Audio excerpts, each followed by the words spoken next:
ఎవరు వాడు? 31 మందిని చంపేశారు. ఎవరు వాడు? 36 మంది పేర్లు లేకుండా 36. ఏమంటారు? ఆ పరిస్థితి రానిలే, అదే లాస్ట్. మీరు గుర్తుపెట్టుకోవాలి, అదే కడపటిది కావాలి. ఆ రోజు కూడా నేను చూశాను, నిద్రలేశాను సీఎంగా.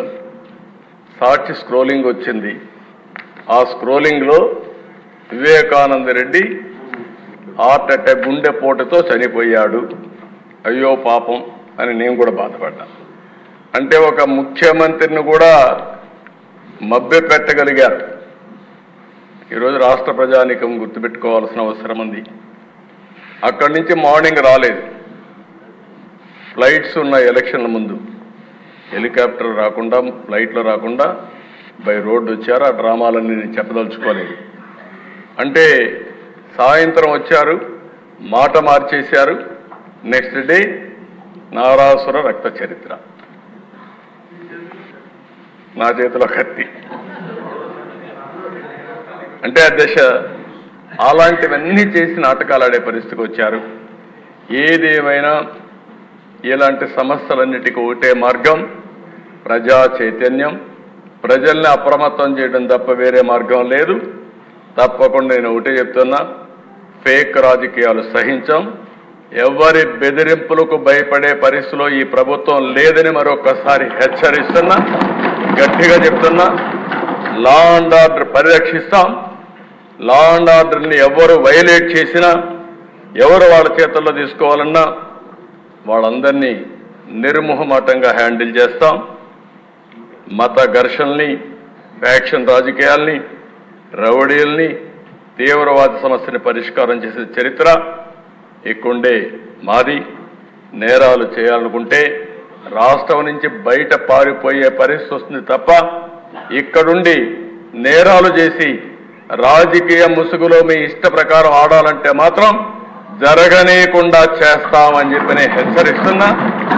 మేము నేరాలు చేయం, ఘోరాలు చేయం, కానీ మీరు చేస్తే మాత్రం సహించేది లేదని మరొకసారి హెచ్చరిస్తున్నాను అధ్యక్ష. ఒక పక్కన లా అండ్ ఆర్డర్ కాపాడాలి, అది మన బాధ్యత. ఇంకొక పక్కన మళ్ళీ రాష్ట్రంలో ఆంధ్రప్రదేశ్ బ్రాండ్ని ప్రమోట్ చేసుకోవాలి. 2014 తర్వాత అనేక సమస్యలు ఈరోజు మనకు వచ్చాయి. పెట్టుబడులు పెట్టే పరిస్థితులు లేరు, చాలామంది పారిపోయారు. ఇప్పుడిప్పుడు వాళ్ళందరిని అడుగుతున్నాం, రమ్మంటున్నాం. కొంతమంది రావడానికి కూడా ముందుకు వచ్చినా ఇంకా సమస్యలు ఉన్నాయి. ఈ సమస్యల్లో మీరు చూస్తే 10 లక్షల కోట్ల రూపాయలు పైన అప్పులున్నాయి అధ్యక్ష. 10 లక్షల కోట్ల రూపాయలు అప్పులకు సర్వీసింగ్ చేయాలి, అప్పు కట్టాలి, వడ్డీ కట్టాలి. మళ్ళీ మనం అభివృద్ధి కార్యక్రమాలు చేయాల్సిన అవసరం ఉంది. రాష్ట్ర విభజన జరిగిన రోజు కంటే అధ్వాన్నమైన పరిస్థితిలో ఈరోజు మనం ఉన్నాం. ఇంకొక పక్కన 20 సంవత్సరాలు ఎన్నికపోయే పరిస్థితి వచ్చింది. అట్లని చెప్పి భయపడి పారిపోవడానికి ఈ కూటమి సిద్ధంగా లేదు.